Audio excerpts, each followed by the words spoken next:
Dans ce tutoriel, je vais vous montrer la fonction de tableau d'Express.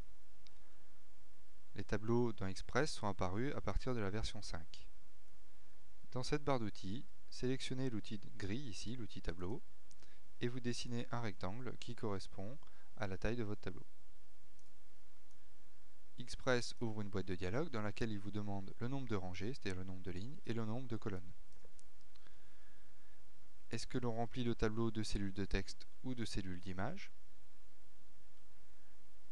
Et ici, il faut renseigner l'ajustement automatique.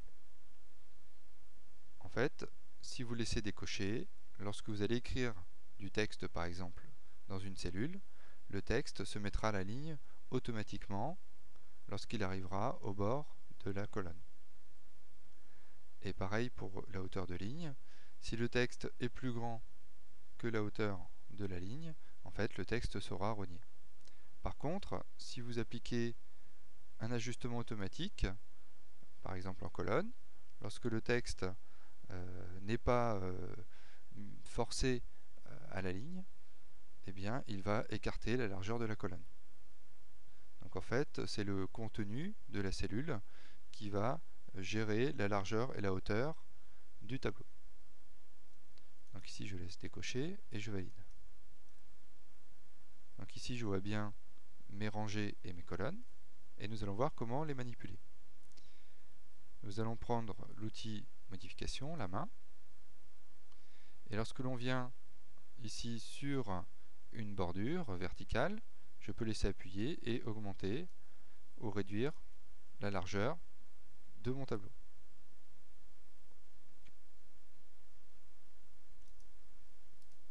Donc ce faisant ici, nous avons la largeur du tableau qui augmente en même temps que la largeur de la colonne.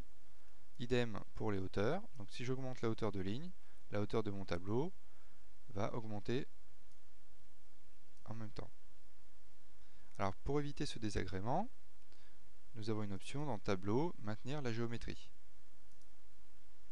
Donc lorsque l'on va activer cette option, la taille du tableau va rester toujours à l'identique, quelles que soient mes largeurs ou mes hauteurs de ligne que je vais pouvoir imposer.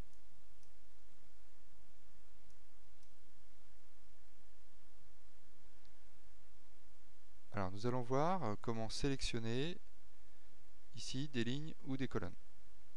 Donc pour sélectionner une ligne, il suffit de venir à gauche ou à droite du tableau et de laisser appuyer, et vous pouvez sélectionner comme ça des rangées, et ici en haut du tableau pour sélectionner des colonnes.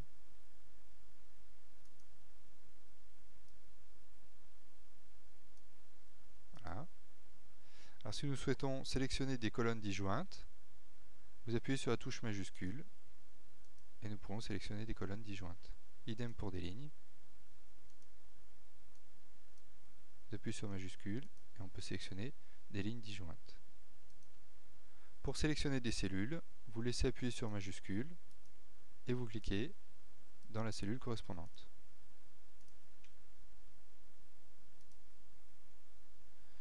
Si je souhaite insérer une ligne, je sélectionne une ligne. Nous allons dans le menu tableau et vous pouvez demander à insérer une rangée ou plusieurs. Ici, je vais insérer une rangée sous la sélection. Alors vous remarquez que lorsque nous avons toujours cette option de cocher maintenir la géométrie, ici, la hauteur de tableau n'a pas été modifiée, mais il m'a bien inséré une rangée. Je vais décocher cette option et en sélectionnant une colonne, je vais insérer ici une nouvelle colonne. Insérer colonne.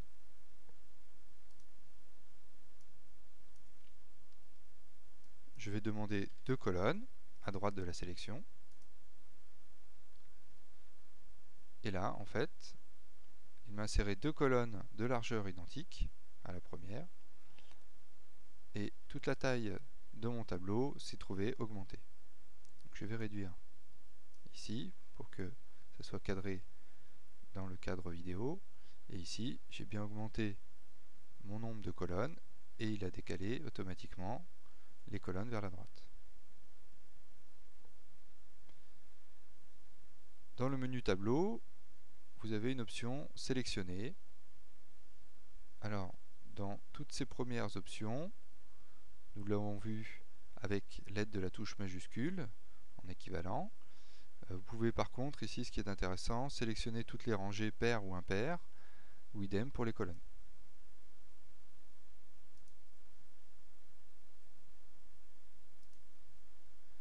Et ce qui est très intéressant, c'est que ici en bas, nous pouvons sélectionner les grilles du tableau.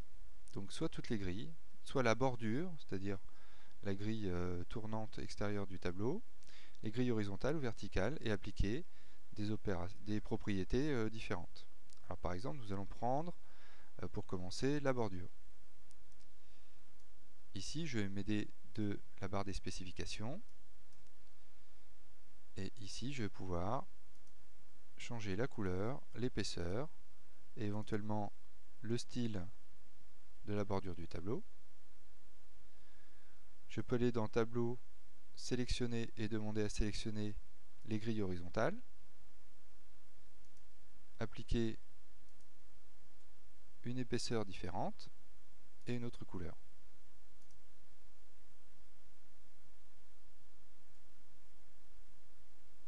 Alors vous voyez que dans les grilles horizontales, il prend aussi la bordure du tableau. Vous pouvez faire de même avec les grilles verticales.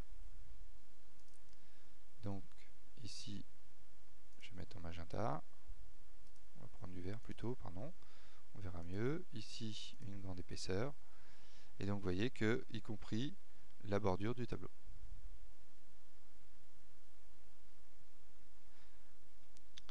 Alors j'ai annulé ces attributs. Et si l'on souhaite uniquement travailler que sur certaines grilles de tableau, des horizontales ou des verticales, eh bien vous appuyez sur la touche majuscule et vous cliquez sur les lignes ici que vous voulez travailler. Et ici dans les spécifications, vous pouvez appliquer comme ceci des attributs différents.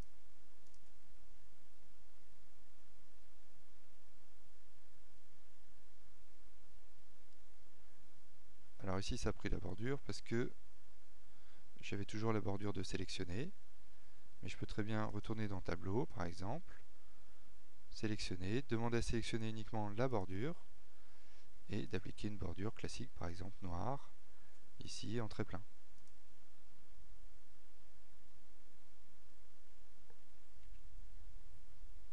Vous pouvez aussi descendre la teinte et l'opacité de la couleur à appliquer pour une bordure.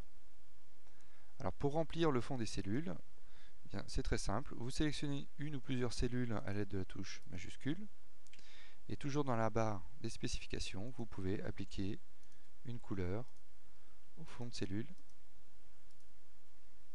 Et comme dans les propriétés de grille, vous pouvez ici descendre la teinte de la couleur qui est appliquée au fond de la cellule, ou l'opacité éventuellement.